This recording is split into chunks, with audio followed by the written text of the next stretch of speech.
The second question, that's going to be a live question, is from Jon Gosselin, who's here. John, you want to come to the thing?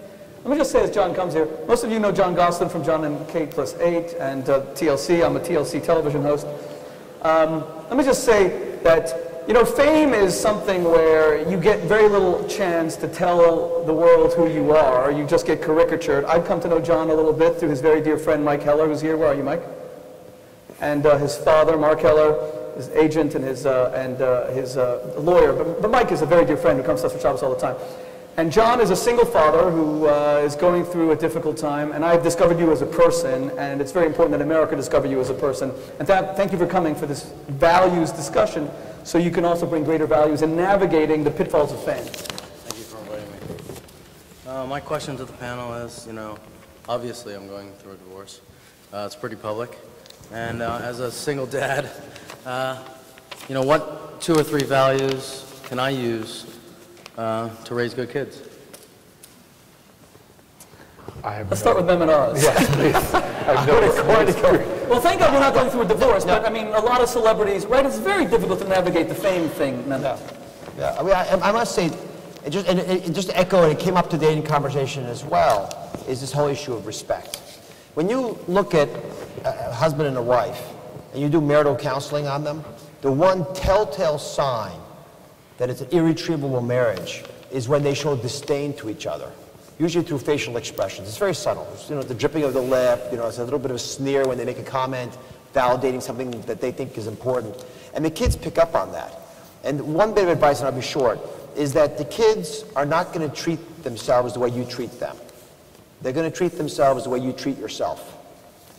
And so if they see you treating yourself with respect, and you have honor going through a very painful process, which both you and Kate will obviously be public on, but the kids hopefully will not get dragged into as much as some might fear.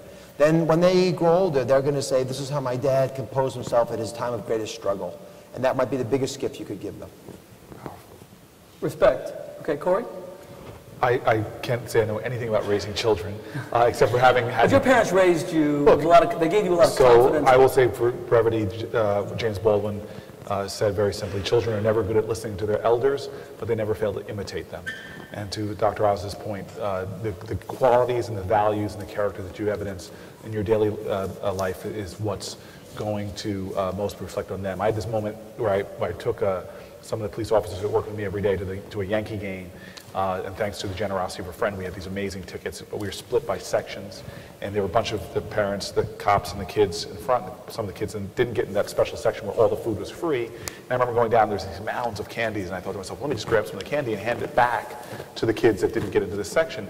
And all of a sudden I realized, number one, that's wrong, and number two, it would be doubly wrong because the kids would be seeing the mayor of the city of Newark, or an adult figure, was willing to compromise a rule so we could have this great candy to their kids that would give them silent permission to behave like that. And my father, I remember, as a boy, told me that story about walking into a circus, and the guy says 12 and under free.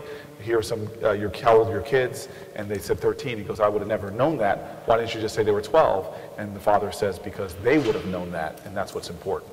So I think the values you exhibit on a daily basis are going to be absorbed by your children. I loved what happened on Brick City where you revealed, and I never knew this, and I've known you for 20 years, Cory, that your mother and father used to take you to the circus but insist that you choose 3 friends to bring along. Yeah. That's very nice. You never told me that story. I'm sorry. We still a lot to get to know each other. Sure. Okay, so we have imitation as opposed to preaching. They're going to copy you. Yeah. Respect, Rabbi Eliezer, one of the 3 values by which to raise children. And your son Elisha, as I was telling you and your wife, is such a special young man. He's an incredibly devoted to his parents, so eloquent and so mature, really a very special person. How do you raise good kids? I can't put so negatively. I have seen in my life that those so-called famous people, many of them have problems with their children who rebel, always because the parents are hypocritical.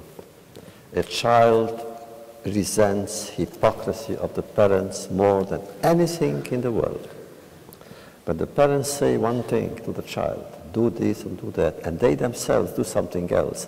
That is the end of a relationship. It will take a lot of psychiatrists, psychotherapy, to restore a kind of relationship. So therefore, what parents should learn is to always be truthful and not to be hypocritical with their children or in general. Okay, no hypocrisy. Set the right example and always show respect. And I like that, Mehmet, because so often we expect our kids to respect us. We don't necessarily feel that it's reciprocal. Let me also just tell you, John, as we get to know each other a bit more, one of the things that I put down here, but we didn't have time to go through it, is social ills, celebrity obsession. You know, that we seem to be more fixated on other people's lives than on our own, more fixated on celebrities' marriages and making our own marriages better. It's something that comes up in marital counseling all the time. I actually believe that, you know, I'm not someone who's been immune to wanting attention. You know, my children, I speak to my kids all the time about this. My parents divorced when I was a boy.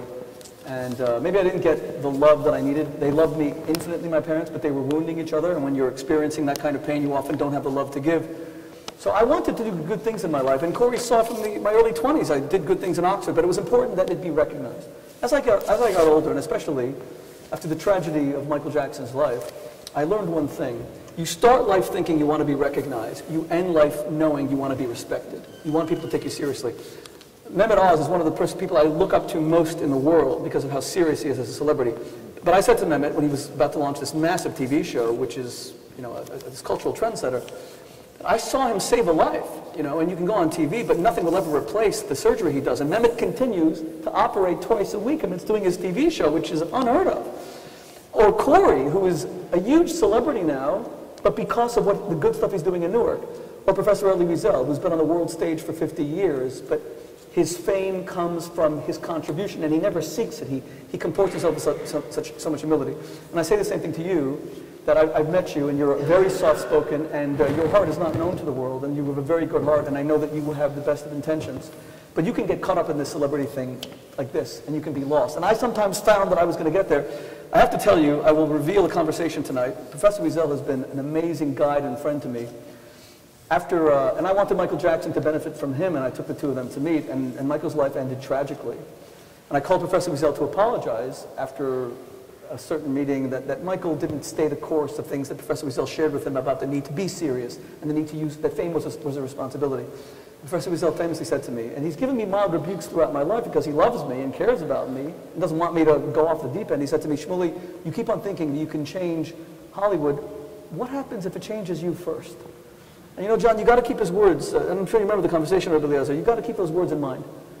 It's great to walk down the street and people recognize you, but you have a good heart, and you've got these 8 kids, and I have 9 kids. That's one of the reasons we can bond, and we have to raise good kids.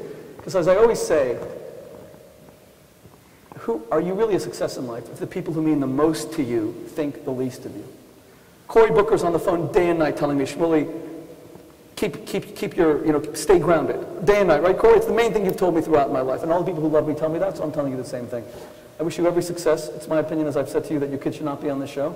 And I know you're fighting to get them off the show, and I hope you're successful in that regard. But to the extent that you are a celebrity, consecrate your fame to a higher cause. I hope that some of the things that you heard today, these values, you'll share with others, because you have a microphone to the world. You've become one of the most famous people in the country right now, and you can spread that very valuable message. And thank you so much for coming tonight, and God bless you. We really appreciate it. Thank you.